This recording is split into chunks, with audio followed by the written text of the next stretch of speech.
Teman-teman, kalau bicara masalah rezeki, untuk mudah difahami, maka rezeki itu ada yang sifatnya mutlak, ada yang sifatnya ikhtiar. Kalau yang mutlak, teman-teman sekalian, mau nggak mau datang kepada kita. Biarpun kita lagi duduk di rumah, maka rezeki itu akan datang. Seperti misal, mata kita sekarang menangkap cahaya, hidung kita menarik oksigen, telinga kita menangkap suara. Ada juga rezeki-rezeki yang lain selain daripada itu, seperti misalnya kita lagi duduk di rumah, tetangga antarin makanan, nggak pernah pesan, nggak pernah apa-apa, tiba-tiba dikasih. Kita lagi masuk ke restoran, tiba-tiba ada teman juga masuk, dibayarin, ditraktir. Kita nggak pernah programin sebelumnya. Namanya mutlak, pasti sampai ke kita. Jadi sesuai dengan hadis baginda Nabi SAW, tidak akan meninggal jiwa kecuali akan dilengkapkan semua rezekinya. Ada hadis yang lain berbunyi, kata Nabi SAW, kalau seandainya seseorang di antara kalian lari dari rezekinya, sebagaimana dia lari dari kematian, maka rezekinya akan datang kepadanya sebagaimana mati akan datang kepadanya. Itu maksudnya adalah mutlak, sampai kepada kita. Mau nggak mau akan datang rezeki itu. Ada rezeki yang kedua, teman-teman, namanya rezeki ikhtiar, berhubungan dengan ikhtiar kita. Jadi rezeki ikhtiar ini memang harus melalui usaha. Seperti misal ada orang sudah S1, dia kerja jadi dosen di kampus, dapat gaji 5 juta. Dia ingin lebih besar gajinya, dia lanjutin S2. Baik, S2 gaji 10 juta, S3 ternyata 15 juta. Dia sekolah lagi S3 supaya gaji di kampus lebih tinggi lagi. Ikhtiar dia. Kalau saya sering gambarkan di pengajian saya, masalah rezeki ini adalah seperti pohon buah. Ada buah yang berjatuhan, ada buah yang bergelantungan. Buah yang berjatuhan ini itu adalah rezeki mutlak tadi. Artinya kita tidak usah capek-capek upaya, datang sendiri. Ada buah-buahan yang bergelantungan, kita harus punya fasilitas, galaka atau punya tangga untuk naik ke atas. Harus ada ikhtiarnya, baru bisa pungut tuh buahnya. Ingat, dalam masalah rezeki, kafir atau beriman sama-sama dikasih sama Allah.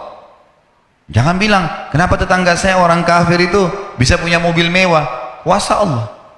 Siapa yang mau punya usaha, dia bisa dapatkan. Hanya bedanya antara muslim sama kafir di status halal atau haramnya. Kalau muslim, teman-teman sekalian, kita ini orang muslim, buah-buah yang berjatuhan dan buah-buah yang bergelantungan tadi, yang dibolehkan ambil hanya yang berkualitas, halal. Sedikit busuk syubhat, jangan diambil. Kalau orang kafir semua diambil, mau busuk mau enggak semuanya diambil. Harus kita sesuaikan supaya kita tidak sangka buruk dengan Allah Subhanahu wa ta'ala. Ingat, Allah selalu dengan prasangkaan hamba-hambanya. Ini harus digarisbawahi, teman-teman sekalian.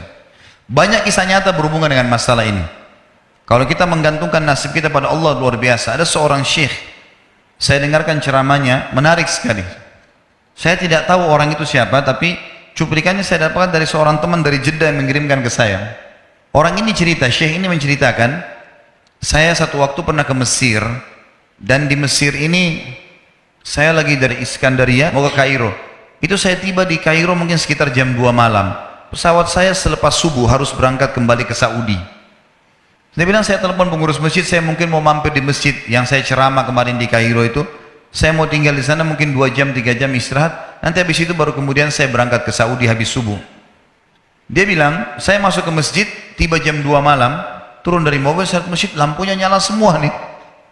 Kemudian setelah saya masuk masjid, saya temukan ada orang di mihrab, imam, lagi sujud nangis-nangis. Luar biasa, tangisannya itu kalau orang dengar membuat orang yang dengar pun mau menangis. Jadi saking luar biasa dia merengeknya sama Allah dalam sujudnya. Kata syekh ini, saya pun sambil berdoa sama Allah, ya Allah kabulkan permintaannya orang ini. Walaupun saya belum tahu apa yang diminta gitu. Dia bilang selesai dia sholat, saya dekati dia, saya bilang, Masya Allah, doa apa ini? Luar biasa ini. Doa yang diikuti dengan tangisan di sepertiga malam menjelang subuh.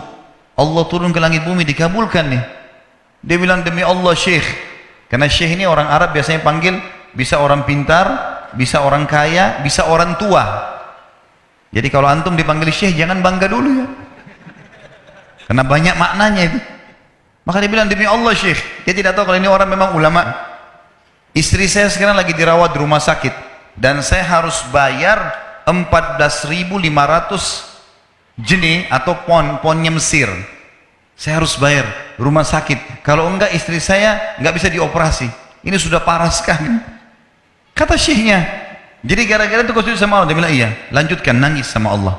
Allah tidak akan menyia-nyiakan orang yang ikhlas minta padanya. Lanjutkan, nikmati sujudmu, pasti Allah akan berikan jalan keluar. Dia bilang iya, baik. Orang itu dia bilang kembali lagi ke mihrab, nangis lagi. Syekhnya ini bilang, saya mau tidur dulu, saya istirahat 1 jam. Menjelang azan subuh dia bilang, ada marbot masjid datang bangunin saya. Sudah azan, saya sholat sunatul fajr. Waktu iqamah, pengurus masjid tahu kalau dia ini ulama, dipanggil, dia bilang, syekh tolong jadi imam. Dia bilang, saya capek, baru istirahat 1 jam 2 jam malam, biarlah imam. Dia bilang, tidak apa-apa, baca surah-surah pendek aja. Kata syekh, baiklah. Rupanya mikrofon masjid karena keluar di luar, ada satu pengusaha Mesir, apartemennya itu dekat masjid, dan dia suka ikuti ceramahnya syekh ini di YouTube. Dia bilang, turun dari apartemennya, ikut sholat berjamaah di masjid, karena dia kenal suaranya orang ini. Begitu selesai sholat, dia bilang, saya lagi zikir, datang orang itu. Dia bilang, syekh ahlan wa sahlan di Mesir, saya salah satu penggemar anda di YouTube dan saya dengar suara tadi. Saya tadinya mau sholat di masjid lain, saya ke masjid ini. Dia bilang, syekh saya mau minta tolong satu hal. Kata syekhnya, kenapa? Dia bilang, saya sudah ngitung zakat uang perusahaan saya harus alokasikan 14.500 jenih. Orang itu bilang, saya mau alokasikan zakat saya 14.500 jenih. Kata syekhnya, saya nangis, dengar itu. Nangis, saya terisak-isak. Kata orang itu, kenapa anda nangis? Syekh bilang, saya nggak bisa jelasin. Dia bilang, saya nangis terus. Kemudian saya lihat ke kiri kanan di soft, mana orang yang tadi malam sholat tahajud tuh? Ada di ujung. Dipanggil sama syekh, fulan kesini, datang. Dia bilang, ceritakan masalah kamu apa? Dia bilang, syekh saya punya masalah, istri saya dioperasi, harus bayar 14.500 jenih hari ini, kalau tidak nggak operasi. Kata syekhnya, tiba-tiba si pengusaha ini nangis-nangis. Orang ini juga heran, kenapa kalian berdua menangis? Kata syekhnya, biarin orang ini yang jelaskan. Yang punya usaha bilang apa? Demi Allah syekh, saya sudah 1 minggu taruh uang ini di lemari saya, sudah 1 minggu. Setiap hari istri saya bilang, turunkan haknya Allah, zakat itu keluarkan. Dia bilang, saya ingin dapat 1 orang yang saya kasih langsung, daripada saya bagi-bagi. Saya mau 1 orang saya kasih, selesaikan masalah dia, dan Allah selamatkan saya di akhirat. Orang ini jadi nangis. Orang yang punya butuh nangis. Kata pengusahanya, ini uangnya, silakan 14.500. Semoga Allah selesaikan urusan saya di akhirat gara-gara saya bantu kamu. Kata syekhnya, demi Allah yang terjadi, orang yang dikasih uang, dia tiba-tiba lupakan saya dan lupakan si pemilik uang. Dia langsung angkat kepalanya ke langit sambil menangis mengatakan, ya Allah, aku mencintaimu. Kuasa Allah.